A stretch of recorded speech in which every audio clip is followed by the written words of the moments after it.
Vicki, Rick, police have not released a lot of details about what led up to those shootings or how many suspects they're searching for. But leaders say this is a tragic situation that cost 2 people their lives and sent several others to the hospital.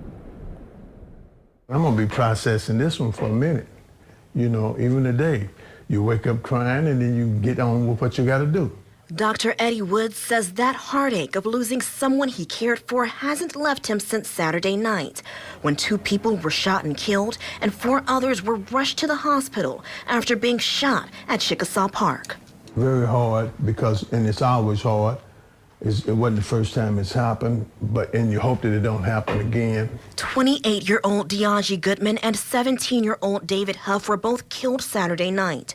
Woods says he knew Goodman. He was a mentee in his organization No More Red Dots, a group committed to preventing shootings and homicides.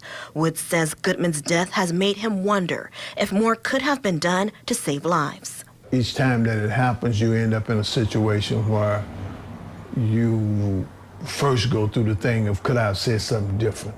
Could I have been present a little more? UofL Hospital says out of the 4 people taken to the hospital, 1 has been released. The other 3 are in fair condition and stable. Denarver Garrett says he and other activists were there the night those families rushed to the hospital to check on those loved ones. I just seen a lot of tears. A lot of people, kids was crying. It was women that was pregnant that was crying. Hurt. People was hurt. Like, this is not no easy situation. They're hoping that the grieving will come to an end and the community will choose peace over violence. In the situation that we're in right now, all we see is anger. All we see is hurt, you know, and it's possible to look past that hurt. It's possible to look past that anger for the sake of our babies. Instead of you dying for your loved one, why not let your life be a monument to your loved one, and that your success be a tribute to them.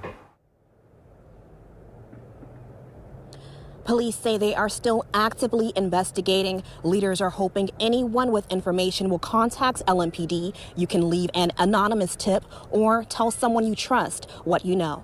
Reporting live, Jamie Mays, WLKY News. All right, thanks, Jamie. And amid the rash of gun violence in Louisville, one common question is, what is the solution? Now, while there's policy programs and resources in place, leaders from anti-violence organizations in the city say some of the answers lie with those who perpetrate it. WLKY's Alexis Matthews explains. This is not normal. You know, we're burying 14 and 15-year-olds who don't even know what they're into. Of the people shot and killed in Louisville so far this year, some were younger, others older, but they have one tragic commonality. Their lives were taken senselessly. I pray for Louisville. I pray for the many families that are hurting right now.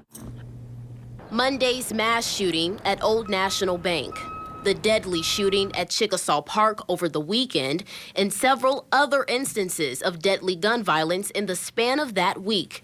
It's a recurring theme that has violence prevention advocates like Kenya Wade and Demetrius McDowell outraged. That's what makes it even worse, because it can be prevented. You have to know how to deal with conflict resolution.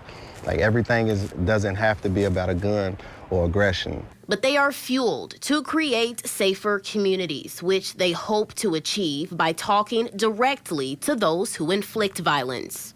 It's to change perspective. It's proactive versus reactive.